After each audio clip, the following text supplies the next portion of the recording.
What up, everybody? So, entirely new format thing here. As you can see my beautiful face in my beautifully trashed basement. But doing something a little different because I'm trying to do mock drafts, but things are going too quick. I do a mock draft and then, oh, we're trading our first round, whatever.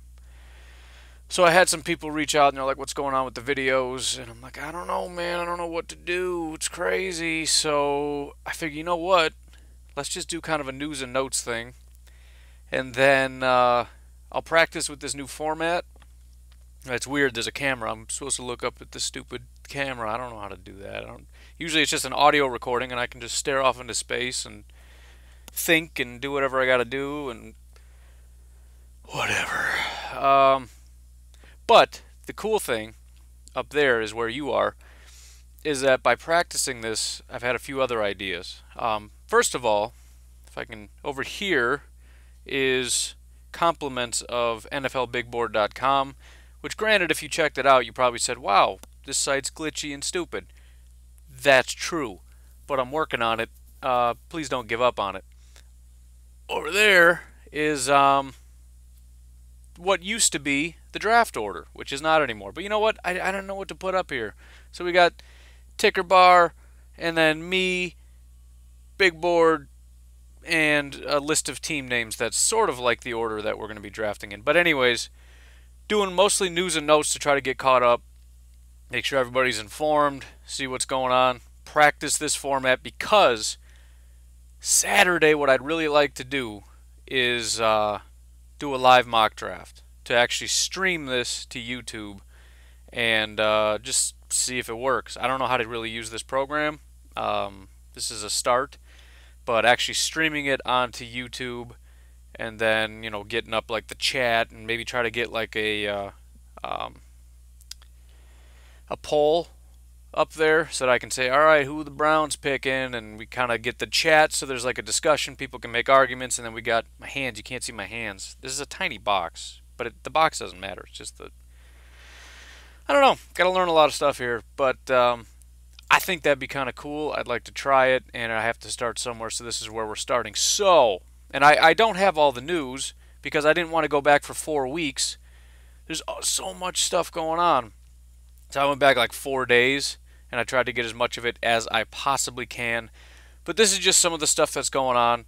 It's partially to get you up to date, partially to give you my opinion, and then also to kind of stir up discussion. So be sure you get in the Facebook group because that's where a lot of this actually matters. And if I do polls and stuff and we actually do a live mock draft, a lot of that is probably going to pull from Facebook. Just saying. I mean, it's the way it goes, man. If you want to be a part of the thing, you got to be a part of the thing. The other thing is when my mind blanks out, I can't pause it, so I got to keep going. But yeah, the other part is to kind of stir up discussion because, okay, here's my opinion, but 49ers fans, what does this really mean? You tell me. I don't really know. But it should help with the mock drafts. I think that'd be kind of cool. Whatever. Shut up. So here's what we got.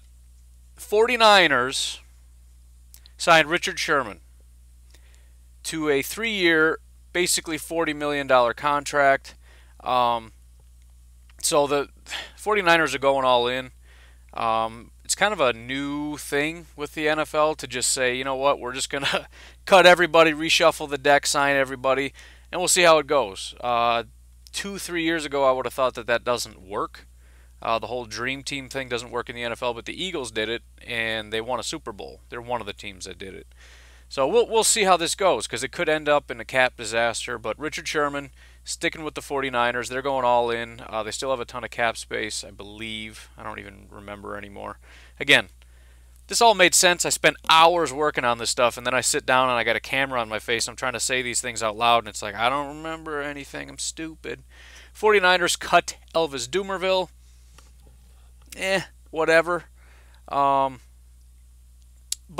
the interesting thing about pick 9, in my opinion, is that with Richard Sherman, now we're kind of looking at it, and I'm saying the 49ers are targeting Quentin Nelson or a linebacker. My preference would be Tremaine Edmonds, but Roquan would make sense, I think, with the at the will position to pair up with Foster, because then you got your quarterback, you've got these awesome defensive pieces, you've got a pretty good secondary.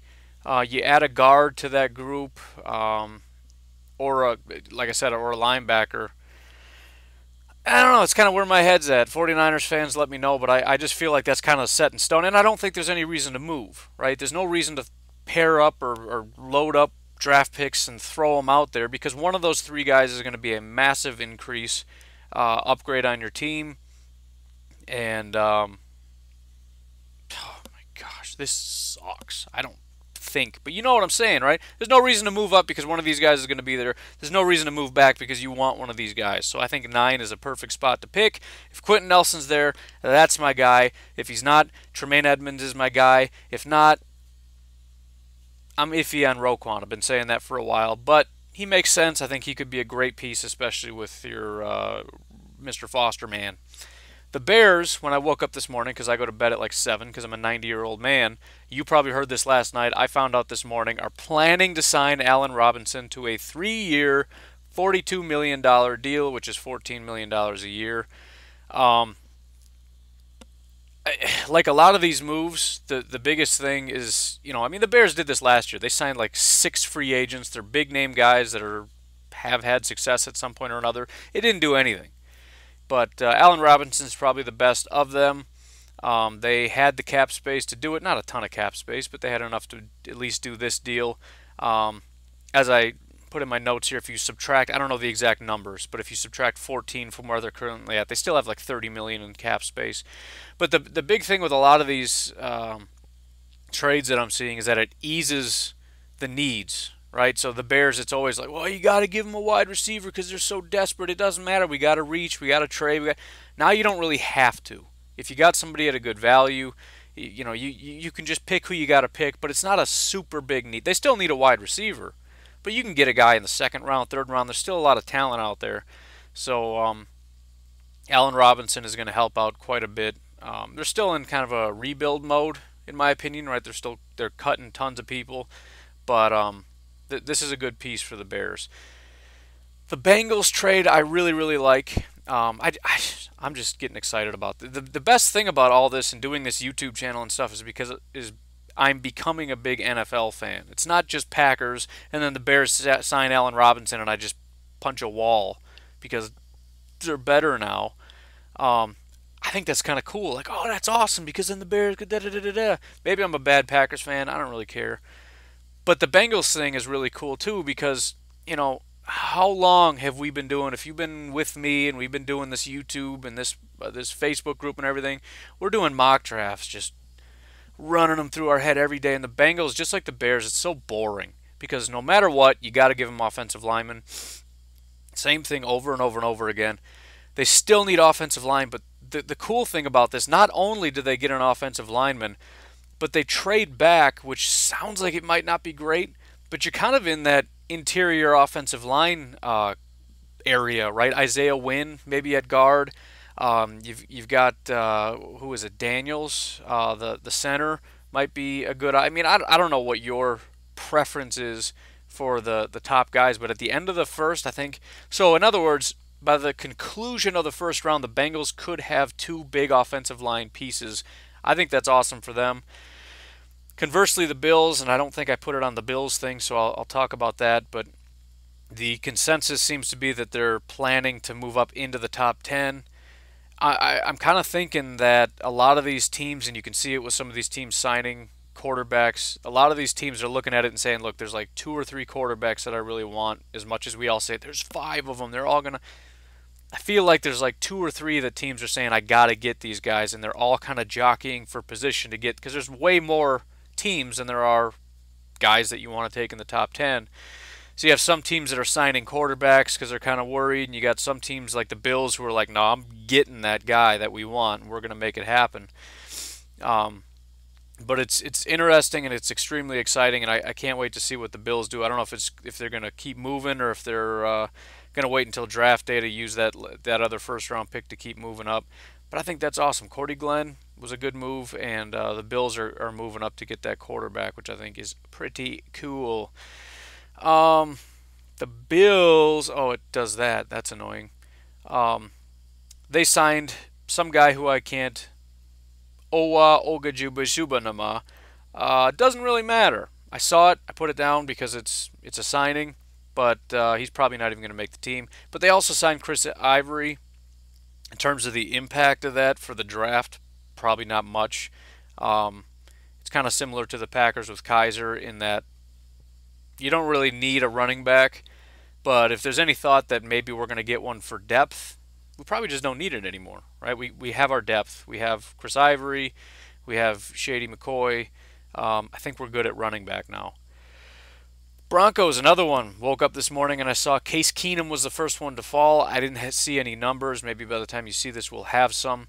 Obviously, none of this is official until Wednesday, but Case Keenum goes to the Broncos.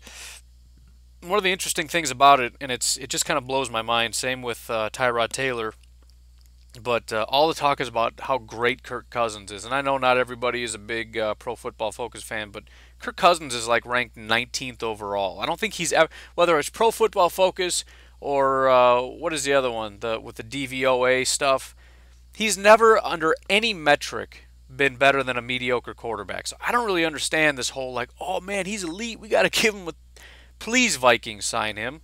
Just destroy your cap to sign a guy who's maybe top 15. Maybe. I don't know. So, yeah, please do that. But Case Keenum was top 10. Tyrod Taylor, I don't remember exactly where he was, but he's better than Kirk Cousins, according to a lot of different stuff. So as much as we look at this and we go, Case Keenum, it's not really a big deal, the potential is there. I mean, prior to this year, he's been kind of trash, but the potential is there, and it provides, like a lot of these guys, it doesn't necessarily tell us what they're planning to do. I'm assuming the Broncos are still going to get a quarterback, but it makes it so that if you don't get your guy, you don't have to just hang it up for the year. Like, well, we're screwed because we got nobody now. And it also kind of helps you where it's, we don't have to get a guy that's going to start today. We can get a guy that we can develop a little bit. Not ideal, because I don't think anybody really wants Case Keenum to be their starting quarterback. I certainly wouldn't. But it's not like you're starting, I don't know, somebody who's horrible and does not know how to win. Cleveland Browns had a massive flurry over the course of about 24 hours. They went out and got Jarvis Landry, they got Tyrod Taylor, and then they traded for Demarius Randall. I really like the Jarvis Landry and Tyrod Taylor thing because I think both of these guys are extremely underrated. It depends who you ask, right? Jarvis is overrated probably by Dolphins fans, but man, I know when even Packers fans, because we're starved for this stuff. So this is the most exciting time of our entire lives because Ted Thompson basically just went into hiding at this time, and now all of a sudden Gutekunst just picking up the phone, calling every single person, saying we want everybody, even though we're not going to sign anybody. But point is, even when the Jarvis Landry talks were going on, everybody's, oh, he's not that good, he's overrated, he's trash. I don't understand that. He's not trash. He's not. He's a good wide receiver. But beyond that, they've got Josh Gordon, right? Josh Gordon is pretty solid. And who's the other? Corey Coleman is the other guy that nobody really thinks about. But if you figure Corey Coleman was like, what, the 15th overall pick, first-round draft pick. He's got speed for days, all kinds of athleticism. They now have a better quarterback. You got Josh Gordon. You got Landry in the slot. And then you got Corey Coleman, who's this athletic freak with a better quarterback. That's a fantastic situation to be in. Tyrod Taylor, I already kind of mentioned a little bit. Severely underrated. Bills fans absolutely hated him, said he's complete trash. And I acknowledge, not taking anybody to the Super Bowl, but he's a mediocre-ish enough quarterback to the point where I've been saying you can't win a Super Bowl with him, but he's a decent. But I don't even know that that's true anymore. Look at the teams that are going to the Super Bowl, which is another thing I like about the new NFL. It's kind of, I would love to be able to see mediocre quarterbacks take teams to the Super Bowl. based on because I'm so sick of quarterbacks eating up 50% of the salary cap. It's just out of control. Like you can't win if you don't. I'm tired of that. Um, so we'll see. I think Tyrod Taylor is underrated, and he's certainly an upgrade, especially now that you got all these um, wide receivers and still a crap ton of cap space. Demarius Randall, nah. And I'm not trying to be a bitter Packers fan, but I mean he was kind of coming up a little bit, but at the same time they said he said they're planning to put him at safety, completely unknown commodity. He was a safety in college. He was probably the top safety prospect. Still second round guy, but he's just not very good, and he's got all kinds of problems off the field. And the Browns have some youth at the position. They've got a ton of picks still. I'm 50-50 on him getting much or any play time. But there's upside, and again, you gave up DeShone Kizer. The interesting thing about DeShone Kizer, before I move on, I was trying to think, what does the Tyrod Taylor thing mean? And it's kind of the same thing I said about the Broncos. But DeShone Kizer is a developmental guy. He's sort of, when I was looking into him after the Packers traded for him, I'm looking at his attributes and his qualities and all this stuff, and I'm thinking, man, that kind of reminds me of Josh Allen a little bit. Maybe a poor man's Josh Allen, if I can say that. Real big dude, strong arm, can make all the throws. I got to make sure I'm in the box. Can make all the throws. But they just dumped him. Like, we don't even want to do this, which kind of leads me to believe they're going to get a quarterback, which kind of leads me to believe you're going to do it number one overall, because if you're so sure that we're going to get a guy, you're not going to let three teams, which we don't even know the three teams because people can trade, right? Browns, you select somebody at 1, and then the Giants take a quarterback, and then somebody trades up with the Colts, and they take. Now you just lost 2 quarter. You just don't do that. I think this tells us they're getting a quarterback at 1, and they kind of have a good idea who it's going to be. I know, no, the boards aren't set yet, blah, blah, blah, blah, blah. I don't think you get rid of DeShone Kizer. The guy was an early, late first, early second draft talent. Maybe Dorsey came in and he's just like, this guy's trash, get him out of here. I don't like this style of quarterback. It just doesn't make a lot of sense, though. He's got the tools to be developed. In my opinion, that's what we're looking at. I really think this tells me, anyways, that this is going down. Cardinals released AP. A little bit sad about that. You take the garbage off the field stuff and whatever issues he's got away. I mean, we're looking at one of the greats, Adrian Peterson, and his career is just kind of going downhill. You just don't like to see guys go out like this, right? You should go out like a champion. You're on top, and then you're like, you know what? I'm done. I'm walking away. He just hasn't had a good run lately. I chalked it up a lot to injuries, and I made an idiot of myself on my Packers podcast when he had like that one good game, and I'm like, I told you, he's still elite. And then he's not good. So we'll see what happens. I don't know if he's going to keep going or not. I don't think it says here. Oh yeah, it's $3 million the Cardinals offloaded. It's not very clear here. But he had a $3 million cap hit. I don't know about dead money or anything like that, but they get to unload. And it just makes sense for the Cardinals, right? Adrian Peterson was a filler, but you get your main guy back. Not to say you don't need somebody for depth, but there's no reason to pay Adrian Peterson. The guy's just not doing much for you. He's not worth the money. You've got your star guy, and assuming he can stay healthy, Adrian Peterson makes no sense. Chiefs released Hali, pretty similar to Adrian Peterson. Longtime Chief, very talented guy, still a very talented guy. It creates $7.7 million in cap space. The problem, the Chiefs need help on the outside. They still have Houston, but even he's getting up in age, so they don't have much. And the bigger issue is sort of twofold. One, they don't pick in the first round. They don't pick until like mid-ish, late-ish second round. But beyond that, I don't think edge rusher, at least according to the all-knowing big board, which is somewhere around, I don't know. I got rid of that screen. I can't see me or anything anymore. Looking at my notes. But I'm looking at it and their needs and stuff, and I'm saying, I'm thinking kind of wide receiver, maybe offensive line, just based on the talent and the players that are available in that spot and their needs. I'm thinking if you're gonna do something, you take that 7.7 million and whatever other cap space you've got. Um, I think they have 25 million. I'm not sure if the 7.7 is included in that. I didn't put that in my notes, but 25 million, we'll say plus 7, so you got a little over 30. You got some money to go in and get somebody. I don't think there's a lot of good edge rushers out there, but I don't know. That's me. That's how I see it. I don't think you're going to get much help in the draft, and you got to make sure you've got a good pass rush. So I my prediction, they're going to go out and get somebody, even though there's not very much out there. Cowboys released Benson Mayowa. It's amazing to me because I'm reading his resume, and it's like I've never heard of the guy, so I don't even know how to say his name. I probably sound like an idiot. Cowboys are like, you should know him. He's great. We love him. Whatever. Um, they get 2.75 million in cap space. 27, so he's not that old.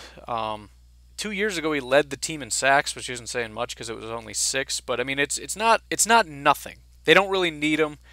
He's probably just a rotational guy if I'm reading into the situation correctly. But it seems a little weird that they let him go. They're not getting that much out of him, in terms of how much money they get back. But in terms of the draft, I'm looking at maybe kind of get a late round guy for depth.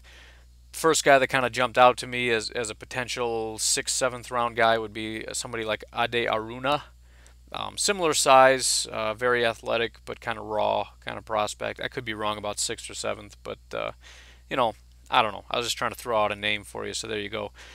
Dolphins release Lawrence Timmons. How long is this taking? I don't know. I'm not going to go back and look, but Dolphins release Lawrence Timmons. In general, the Dolphins, I think, are kind of screwed. I have never, and granted, I haven't been doing this in depth. Again, just been pretty much Packers and fantasy football for me. Fantasy was the only thing that tied me to any other teams. So I haven't been looking at other teams' caps or anything, but this is a nightmare. This is so bad. They're cutting all these players, and I don't think they are anymore, but they're basically still negative cap money. They have nobody left. The fact that they're going to cut and Ndamukong Suh, who is owed, what is he owed? I think I put it in my notes. 26 million. Somebody should be in prison. Now, I used to kind of like the Dolphins, right? I don't want to say I was a fan, but I like the Dolphins. They're fine. They're cool, right? When they signed Suh for quarterback money, I said, I hope this team fails so miserably. That is the dumbest thing I have ever heard. It's not about hating Suh, although he's a douche. It's just about how stupid that is. A defensive lineman quarterback money. Can a defensive lineman do what a quarterback can do? No. You can't win football games based on a defensive lineman. You need linebackers. You need an edge rushers. You need a second, defensive lineman next to him. You probably need corners. You need it doesn't even fix your defense. The Dolphins didn't even have a good defense, and Suh was great. So why are you paying him as though he can fix your entire defense? That's stupid. But what else is stupid? They cut the guy. How much money did they save? $3 million. So they're paying him $23 million to not be on the team. Somebody should be in prison for that. I'm not even kidding. That's criminal. Somebody is a complete idiot. So they cut Jarvis Landry. They cut Suh. They cut everybody that's anybody on that team. They cut Jay Ajayi last year. He went on to win a Super Bowl. This team sucks. Real bad. Real bad. Cameron Wake is it, and he's going to be out there in a wheelchair. Dude is old. I don't know. I don't know what you guys have done to turn over the personnel department, but you need to fire a lot of people. Your general manager and everybody under him and whoever's managing this cap need to be fired immediately. Hey, let me get 5 volunteers. Me, 5 guys, we'll go out there and we can fix the Dolphins because this isn't even complicated. Right? Running a professional football team is complicated. Not running a team into the ground like the Dolphins did, you just have to not be an idiot. And I'm pretty sure me and 5 random dudes could do a better job. We wouldn't have signed Ndamukong Suh. Stupid. So yeah, Timmons is gone. Everybody's gone. We have no money to sign anybody. We suck at drafting. This team is screwed, basically. And I hate to say it, but it's just the way it is. It makes me angry. because I want teams to do well. I like when teams do well. I get excited about this, and I look at the Dolphins like this is such a mess. It's stupid. Moving on, the Eagles acquire Daryl Worley from the Panthers in exchange for Torrey Smith. I think that's just kind of stupid. Not. It just reminds me of fantasy football when you trade somebody off your bench for somebody off your friend's bench, not because you plan on ever playing these guys, but because you're bored. I mean, Torrey Smith is trash. He's been trash for like 5 years. Daryl Worley is no good. These guys aren't. The Eagles don't need a garbage cornerback, and the Panthers. I probably can talk about it later, but I'll wait on that. But it just seems stupid. Who cares? And then the Eagles acquire Michael Bennett and a 7th for Seahawks Marcus Johnson, whatever. I'm a little confused by this because the Eagles are the other team that have negative cap money right now. Now, you can't really hate them because they went out and won a Super Bowl. And like I said, I'm excited about this new thing where we go out and just like buy people. And like as the season goes on, it's like, oh, here's a need, let's buy this guy. And then it's like, oh, sweet. And then you go on and win a Super Bowl, and you don't really even have that great a quarterback. Okay, yeah, Foles is elite. Okay, whatever. But I like it, but I'm worried about the cap because not only did you pay a bunch of people premium money to come in and play, but now you won a Super Bowl, so everybody's price goes up. And you've got a guy like Wentz who you're not paying a lot of money for yet. Wait until he comes time to get his $35 million contract. I'm worried about the cap. And it's starting year 2, right? Year 1, you got your quarterback. You went out and signed a bunch of people. You won a Super Bowl. Year 2, there's already cap issues. And beyond that, you don't need a defensive lineman, right? You don't need a corner, and you get somebody who's trash. And then you go out and get a defensive lineman when you have a stacked defensive line. And everybody's like, oh, we're adding talent. Well, you're adding talent to the bench, right? Either Michael Bennett comes in and you sit somebody down that was actually doing really well, or Michael Bennett sits down and you keep what you had. And how much are you paying this guy? And for what? And you don't have cap space. I know it was a trade, but you still have to pay him. It's not like you get him free. Oh, we traded him. It doesn't cost money. Yeah, it does. I don't know what the point of this is. It just seems weird. Like they're just addicted. Like, oh, let's make a trade. Why Mike? I don't know. I don't know why Bennett doesn't. I don't get it. Anyways, but we'll see because I am curious. Like I said, this is kind of a new thing, so I'm very curious to see how this all plays out. We'll see. The Giants are another one that I'm kind of just iffy about because I've been saying for a while, what they did last year was not who I feel the Giants are. It was just a disaster with their coaching staff and with everything else. Real bad situation. But I feel like they can get better. But still, when I look at things, it's like I just don't have a good feeling about the Giants. It's like, okay, so you get your quarterback back. Obviously, you're going to have a bunch of great draft picks. You still got Odell Beckham, and you still got all this talent on there. And that defense that 2 years ago was pretty solid. They're coming back. And if you get the right coaches, everything's going to be fine. Well, you got all kinds of problems with your defensive backs, right? Dominique Rodgers-Cromartie is one of them. He got cut. There was another one. Eli Apple maybe or somebody. There was a lot of strife with. That's problematic. You just released your punter, which actually is probably the one thing I like about this because it's kind of cool because it's the only time you can draft somebody in like the 6th round and you get like an elite prospect, if you can ever call a punter elite. Like the best in the entire country, the biggest up-and-coming punter. The guy's a freak. We'll spend a 6th round, 7th round pick on him, and it's like we're set at punter. So that's something that's easily upgradable. But then they acquire Alec Ogletree. So you cut DRC, which I acknowledge, right? You got problems, you got to fix it. But then Odell Beckham, it's like the dude's smoking pot with people snorting coke. It just feels like something that's completely getting out of control. Your star wide receiver, your quarterback's getting old. What are we doing at running back? We're losing our receivers. We're going to lose our quarterback eventually. We're losing our defense. We lost our punter for whatever that's worth. And then we go out and sign a linebacker that's really never, ever, ever been good. Which, again, all that stuff just boggles the mind, right? What do they? They get Ogletree and a 2019 seventh round pick for the Rams in exchange from a fourth and a. Why would you pay a fourth and a sixth for Ogletree? I know you guys do your homework and you like, oh, I think I can do it, and sometimes you can, sometimes you fix stuff, and it's like these guys that weren't ever that good, they kind of fill a role or a need, or maybe you think he's been miscast all this time, like he's been playing the wrong position, we can do this or that. It just seems stupid. You're giving up draft picks, which, by the way, sixth could have been a punter.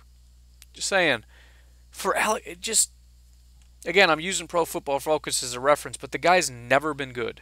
Never, ever, ever. He's just not a good football player. So the fact that you have guys on your staff going, ooh, Ogletree, let's go get him, man. Why do you even ever say his name? What is the point of that? Somebody comes up and they're like, hey, Ogletree's available. Like, why are you telling me this? That's not interesting to me. That would have been my answer. The Green Bay Packers got DeShone Kizer. I talked about this already a little bit. When it first happened, I hated it. I actually thought somebody was joking when I said, oh, I wonder what they get for Demaryius. And the guy's like, how about DeShone Kizer? I said, how about you shut up because that's not funny. And he's like, no, dude, I'm serious. And then I kind of lost it for about a half hour. But the more I thought about it, it's kind of cool. We get to move on from Brett Hundley. Maybe we can recoup like a seventh. Supposedly the Raiders are kind of interested. I know the Titans were, and then they backed out. Hopefully the Raiders can hang in there. A seventh probably isn't worth very much, but it's something. We got to get rid of Brett Hundley. I'm just tired of him being there. Kizer was horrible, and I didn't like him, but the more you look into him, there's some potential there. And again, we're talking about things that don't matter. Demarius Randall maybe probably won't play. Maybe he will. Doesn't really matter. DeShone Kizer, hopefully we never have to see him because, Aaron Rodgers is the quarterback of the football team, right? And if he gets hurt, it doesn't matter if it's DeShone Kizer or whoever, considering how bad the defense is and how bad everything else around this team is. It's Aaron Rodgers or bust every year, so it really doesn't matter. But it's cool because there's possibilities. Brett Hundley, I think you just realize it's over, right? It's just he's never going to develop into what we wanted. DeShone Kizer, now we have another shot. Panthers acquired Torrey Smith. Talked about it a little bit, and I said I wanted to wait until now because everything about this feels like this is a Panthers move. And I don't mean that in a flattering way. Torrey Smith has not been good in like 4 or 5 years, and even then he was just kind of He was never an elite wide receiver, but if he feels like a Panther. Because the Panthers always have these guys that are just kind of Kelvin Benjamin was really solid, and then they got rid of him because they think they have guys that are pretty good that just aren't. And they never. So then they got this quarterback who has to do everything because he doesn't have good wide receivers, and his run game is just kind of, Christian McCaffrey. Yeah, he's all right. It was kind of a weird fit, but he's doing okay. I don't know. I don't get it, but it feels like a Panthers thing to do, and I don't know what it is about the Panthers and getting just kind of mediocre wide receivers. Like there's a ton of guys out there, and how much cap do they have? I thought I put it in here, but apparently I'm stupid. Why don't I do things that I need to do? I don't remember what their cap space is, but man, it would be nice for them to kind of get in this conversation with some of these guys. Allen Robinson's gone, but I don't know. I'm not going to throw names out there because everyone's going to trash it and say, oh, that guy's garbage. But there's a lot of guys out there. Get somebody that doesn't suck and stop trading for people that do suck. I mean, maybe it's an upgrade, right? If Daryl Worley is garbage, which he is, and somebody's like, hey, I'll give you Torrey Smith for him, it's like, I guess. I don't know. Anyways, Patriots get Danny Shelton. I don't get that at all. Not from the Patriots. Why are the Browns giving up Danny Shelton? The guy's young. The guy is a freak. The Browns had, freak maybe is a reach, but they had the #1 run defense. That's the one good thing this team had. Danny Shelton played a big part in that. He's young. He's talented. I don't get it. And you get a fifth. Oh, no, I'm sorry. The Patriots got Danny Shelton and a fifth in exchange for a third.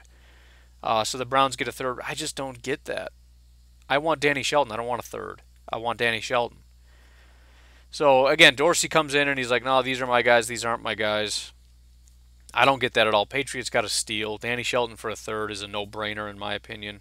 Again, this guy's young. He's going to be on your team for a very long time. Very disruptive guy. came out of the same school as Vita Vea. I remember when he came out, he was very talented then. He's always been very good. So I would love to know why the Browns did that, because that feels stupid to me.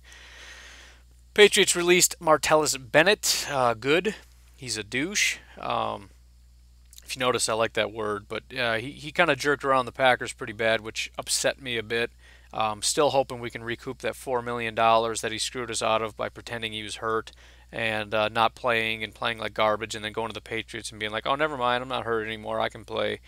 And then, yeah, when he's with the Packers, he's hurt and he wants to retire. And then he leaves the Packers and all of a sudden he's not hurt, and never mind, I was just kidding about retiring. But my hope is that the Packers get the $4 million back and nobody ever signs Martellus again, and he can go off making coloring books for kids for the rest of his life. The Raiders released Sean Smith. Sean Smith is a douche. I'm getting tired of hearing about these idiots getting arrested. I would borderline want the NFL to just have a zero tolerance policy, because it's just about how stupid are you. Just stop being stupid. Odell Beckham.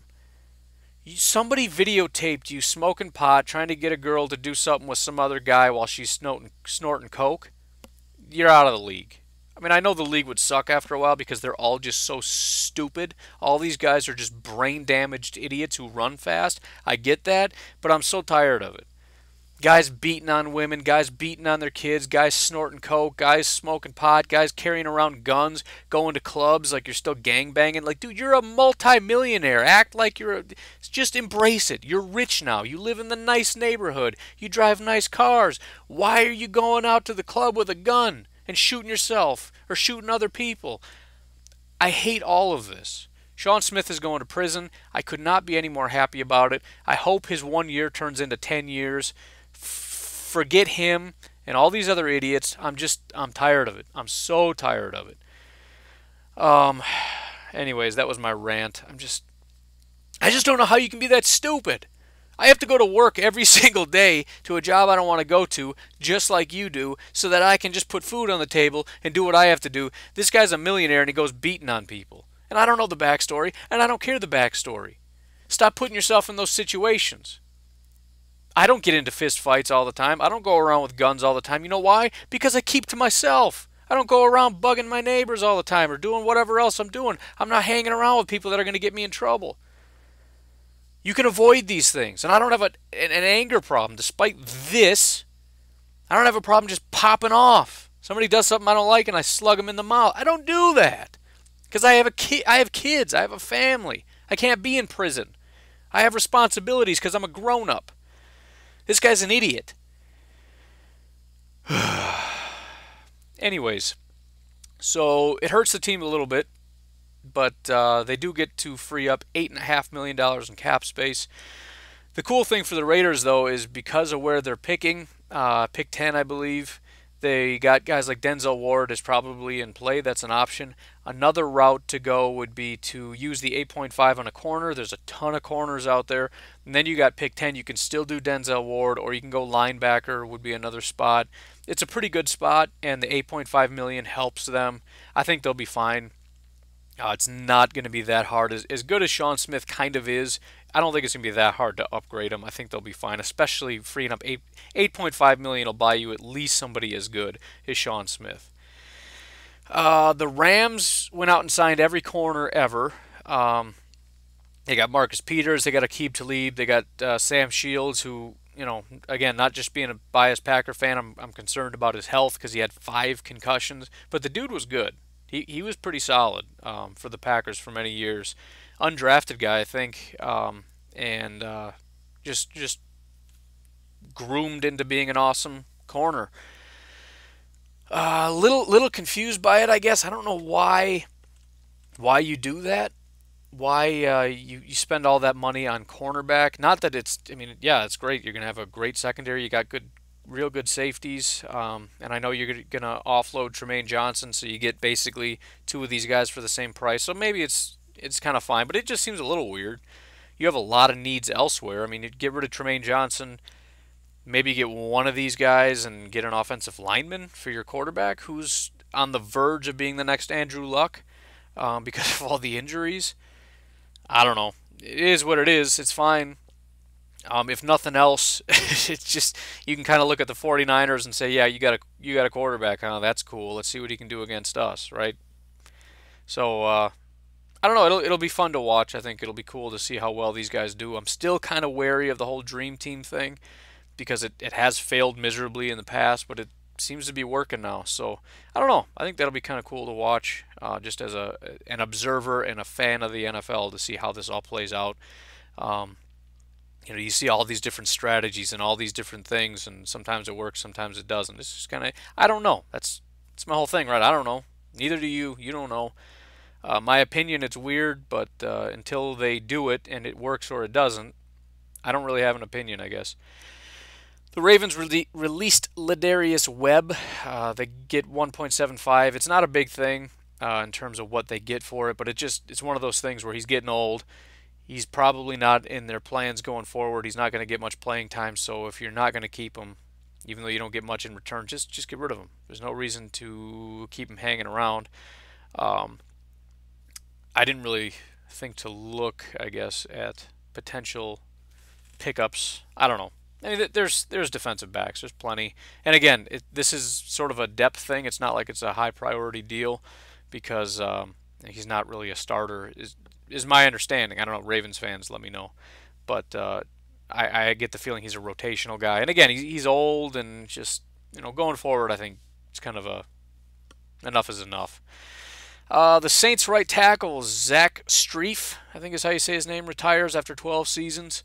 Real good career, worked his way up. He was a 7th round pick. But it's another thing where it's kind of like we got the young guys that are coming in. He realizes he's probably not going to be the starter. And, he's made a lot of money. Figures rather than fighting to get back on another team, go to a new city, uproot my family, just hang it up. And in terms of Saints and the draft picks and all that stuff, again, they have tackles, so maybe they're looking at depth. You could probably upgrade the guys that are there, but they're young and developmental, so I don't think they're looking at that. So maybe a little later getting some depth, but not a huge need. The bigger news, Drew Brees is actually on the market, which is shocking. And I get the feeling a lot of people watching this are going to say, "Oh, come on, he's staying with the Saints. Everybody knows that." But we also said a few months ago he's never going to make it this far. We know the Saints are going to let him hit the market, and they did. And if you think beyond that, you got a lot of quarterback hungry teams. A lot of them have a lot of money. Why wouldn't Drew Brees leave? Why would he? I mean, okay, loyalty, that's cool, but we're talking about more money, and depending on where he goes, it makes me sick. But let's say the Vikings. Let's say the Vikings do offer him a ton of money. I don't think they will, but you have the potential to get a huge pay increase and potentially win a Super Bowl. Because the Vikings are knocking on the door as it is. If they get a guy like Drew Brees, they have to be in the conversation for favorites, right? To at least make it to the Super Bowl and play the freaking Patriots like every year. I don't see why not. I really don't see why that wouldn't be the top thing. So, I don't know. I think that's pretty big news. I don't know, the rational person in me kind of feels the way that a lot of other people do. Like, he's going to play for the Saints. It's not a big deal. But I can't really figure out why we wouldn't entertain it because it seems like something that could possibly happen.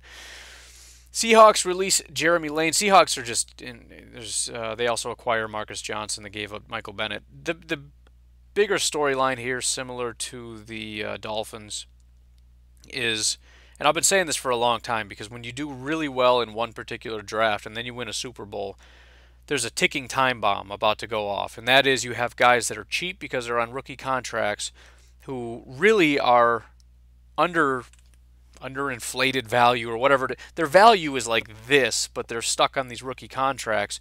So once that happens, once they actually get new contracts, you can't afford to keep all these guys. So you have to do the right things in between there in the interim, drafting well, possibly starting to offload some of these guys in trades while they're still valuable, going out and getting other guys. Just doing things to kind of offset this so that when this bomb goes off, it's minimized. Well, they didn't do anything from what I can tell very well. They have not been drafting all that well. And now they just don't have any money. And so they have to cut everybody, and they are. and they're going to lose Jimmy Graham, who wasn't all that great, but it's going to hurt to lose him. They don't have great wide receivers. They still don't have an offensive line. They no longer have a defense with Sherman gone and Michael Bennett gone, and they're going to be losing a lot of other people. Jeremy Lane wasn't even that great, but you lose Sherman and Lane, and it's like, what do you even have anymore? So I just tend to think the Seahawks are kind of like the Dolphins, where if you're a Seahawks fan, you genuinely need to embrace optimism is fantastic. You need to embrace the fact that you had your run and you've been mismanaged, and you're in for. I mean, things can change quick, right? Look what the 49ers did. Who knows? But I tend to think you're in for a couple years of misery, depending on how good the GM and whatnot can do. I don't know. Steelers release William Gay. That's another one. He's kind of up there in age. It's just there's no room for him, right? There's no plans for him going forward. They get 1.75 million.